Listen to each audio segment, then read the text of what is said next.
Korea की लड़कियों के लिए आर्मी में भर्ती होना 2015 में कंपलसरी किया गया था, पर इनकी ट्रेनिंग के दौरान होने वाले टॉर्चर वो नॉर्थ कोरियन लड़कियां 1990 से झेलती आ रही हैं, जब सबसे पहली बार भूखमरी और गरीबी के चलते नॉर्थ कोरियन बेटियों ने अपने परिवार के लिए आर्मी में भर्ती होने का कदम उठाया था। उसकी भी स्टोरी काफी इंटरेस्टिंग है, पर उससे भी हैरानी की बात यह है कि जिन बेटियों ने देश की रक्षा का प्रण लिया, नॉर्थ कोरिया में वो ही सुरक्षित नहीं है। नॉर्थ कोरियन आर्मी की सोल्जर रह चुकी जेनिफर किम के मुताबिक 70% फीमेल सोल्जर्स का शारीरिक रूप से शोषण किया जाता है। एंड इतना सब होने के बाद भी ये क्या करते हैं? वेल, चलो देखते हैं आज के वीडियो में। अब आप मुझे बताओ कि लोगों के दिन की शुरुआत किससे होती है? नहाने से, राइट? पर नॉर्थ कोरियन फीमेल सोल्जर्स की बिल्कुल भी नहीं।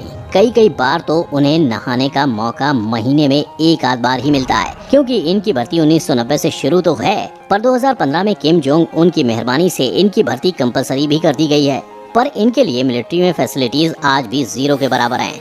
तभी तो इन्हें मेल सोल्जर्स के बीच में अपने कपड़े और इज्जत दोनों उतार कर किसी नदी, तालाब या झरने में नहाना पड़ता है। पर नहाना छोड़ो, कई जगह तो इनके बाथरूम्स भी नहीं मिलते, जिसकी वजह से उन्हें आदमियों के सामने खुद को हल्का करना पड़ता है। और ऐसा करते वक्त न सिर्फ उन्हें शर्म आती है, पर वो खुद को बहुत ज्यादा वल्नरेबल भी पाती हैं। पर करें तो करें क्या, क्योंकि जहाँ नहाने धोने का इंतजाम होता है वहाँ हालात और भी बदतर होते हैं। मेरा मतलब है, सारी फीमेल सोल्जर्स के लिए एक ही जगह पर एक ही पाइप से नदी या तालाब का पानी पास किया जाता है, जो ऑफ कोर्स गर्म नहीं होता और ना ही रिस्क फ्री होता है, क्योंकि नदी से डायरेक्टली जुड़े पाइप से पानी के अलावा सांप और मेंढक जैसे जानवर भी आ जाते हैं। यानी सिर्फ नहाने के लिए भी नॉर्थ कोरिया की फीमेल सोल्जर्स को मौत से लड़ना पड़ता है। पर बाथरूम से अब बढ़ते हैं इन फीमेल सोल्जर्स के रूम की तरफ। किंतु परंतु अगर आप सोच रहे हो कि इनकी परेशानियां खत्म हो गई हैं, तो ना, प्रॉब्लम तो अभी शुरू हुई है। जहां बाथरूम में ये साथ नहाती हैं, वहीं एक रूम में 30 लड़कियां साथ में रहती हैं, और वहां इनके पास अपना कहने के लिए धान के भूसे से भरा हुआ एक बिस्तर होता है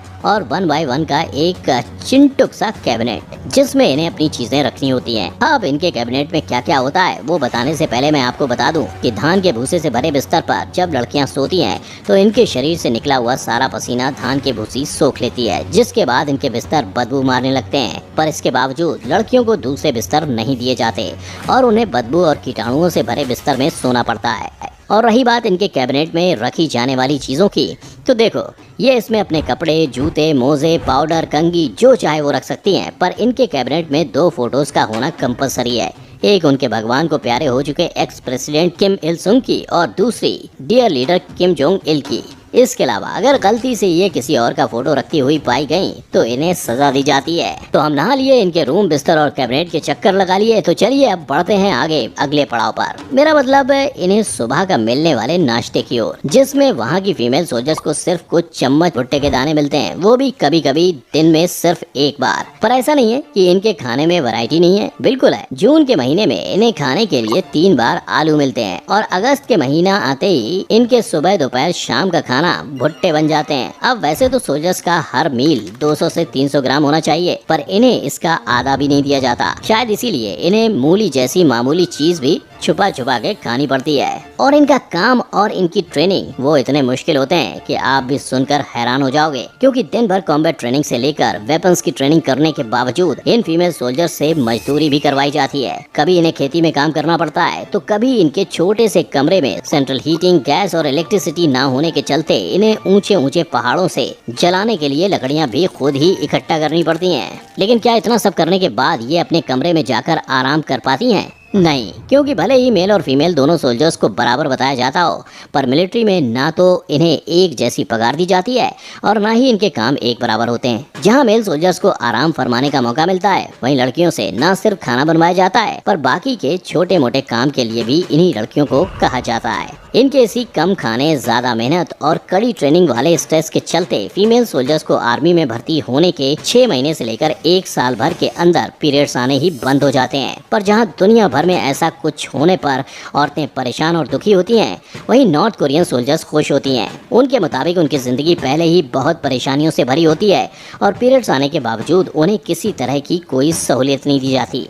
और सहूलियत तो दूर की बात है, वहाँ से बचकर आई फीमेल सोल्जर्स की माने तो वहाँ उन्हें सैनिटरी पैड्स देने की बजाय उन्हें फुट रैप्स या कपड़े का इस्तेमाल करने के लिए कहा जाता है। लेकिन ये कपड़े इस्तेमाल करने के बाद वो इन्हें मेल सोल्जर्स के सामने धोकर सुखा भी नहीं सकती, इसलिए फीमेल्स को आधी रात को उठकर इन कपड़ों को धोना और सुखाना होता है। ऐसा ना होने पर इन्हें कलेक्टिव पनिशमेंट दी जाती है। जैसे इन फीमेल्स को बर्फीले पानी में हाथों को सोक करने के लिए कहा जाता है और फिर उन्हें आयरन रॉड्स पर लटकने के लिए, जिससे इन फीमेल्स के हाथ आयरन पर फ्रोज हो जाते हैं और जब वो अपने हाथ रॉड से हटाती हैं तो जमी हुई हथेली फट जाती है।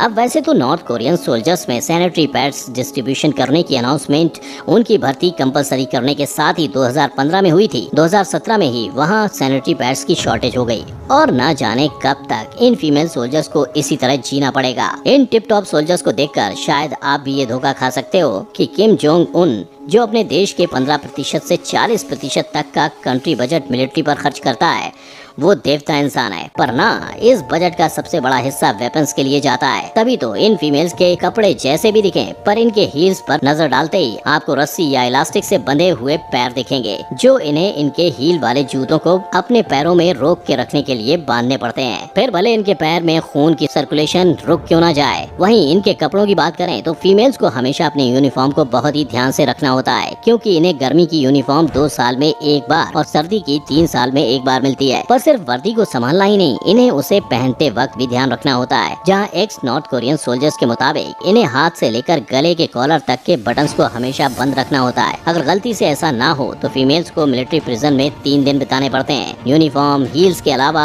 इन फीमेल्स को हेयर स्टाइल भी मिलिट्री वाले ही चूज करने पड़ते हैं, जो उनके कान के नीचे तक ही होने चाहिए। और सबसे बड़ी बात यह है कि इस सब के साथ इन फीमेल्स को अपनी सेहत का भी ध्यान देना होता है, क्योंकि कहने को तो हर कोर मिलिट्री बेस के पास अपना डेडिकेटेड हॉस्पिटल होता है, पर वहाँ मेडिसिन एंड फैसिलिटीज नहीं होती। गलती से होती हैं तो वो उन्हें महंगे दामों में दी जाती हैं। इसीलिए वो खुद को डॉक्टर्स के पास नहीं, घरेलू नुस्खों की मदद से ठीक करते हैं। और अब वक्त आ चुका है इस बहती धारा का राज खोलने का। तो ये नजारा तब होता है जब किम जोंग उन अपने सोल्जर्स के बीच होता है, और ये सोल्जर्स ना खुशी में रो रहे हैं ना दुख में, ये मजबूरी में रो रहे हैं। जी हाँ, नॉर्थ कोरियन सोल्जर्स को जबरदस्ती रोना पड़ता है, क्योंकि 2012 में जब किम जोंग इल दुनिया को छोड़ कर गए थे, तब जिन भी सोल्जर्स ने शोक सभा में आंसू नहीं बहाए थे, उन्हें 6 महीने के लिए लेबर कैंप में सजा के तौर पर भेजा गया था। आखिर जिस तरह की जिंदगी इन फीमेल्स को वहाँ जीनी पड़ रही है, उसके बाद इनका डिमांड करने पर रोना तो छोटी मोटी चीज है, क्योंकि जैसा मैंने आपको पहले ही बताया, एक्स फीमेल सोल्जर्स के मुताबिक वहाँ लड़कियों के साथ शारीरिक शोषण होना एक कॉमन बात है। हालांकि कहने को वहाँ इस जुर्म के लिए 7 साल की सजा होती है, पर जो ऑफिशियल्स लड़कियों का शोषण करते हैं वो उन्हें इतना डरा देते हैं कि लड़कियाँ अपने हक के लिए लड़ने तक की हिम्मत छोड़ देती हैं। गलती से अगर वो प्रेग्नेंट हो जाएं तो उन्हें या तो घर भेज दिया जाता है, या तो उन्हें अपने बच्चे को दुनिया में आने से पहले ही मार डालना पड़ता है, क्योंकि आर्मी में भर्ती होने वाली फीमेल्स को भर्ती से पहले ना शादी करना अलाउड होता है और ना ही भर्ती होने के बाद शारीरिक संबंध बनाना। पर उनका शोषण करने वाले दरिंदे वो बिना किसी डर के खुलेआम घूमते हैं। आज अगर आप नॉर्थ कोरिया और अमेरिका की मिलिट्री को कंपेयर करें तो अमेरिका में 1000 लोगों पे सिर्फ 5 सोल्जर्स हैं, और वहीं नॉर्थ कोरिया में 1000 लोगों पे 47। गिनती के मुकाबले में अपने दुश्मन अमेरिका से बहुत आगे है। लेकिन ये सब किस कीमत पर? क्या आपको नहीं लगता नॉर्थ कोरिया के लड़कियों को अपनी जिंदगी के फैसले लेने का उतना ही हक होना चाहिए जितना बाकी देश की बेटियों को है? आपकी इस बारे में क्या राय है? नीचे कमेंट सेक्शन में बताएं। वीडियो को लाइक, शेयर और चैनल को सब्सक्राइब करें। हम फिर मिलेंगे। अंटिल देन, जय हिंद।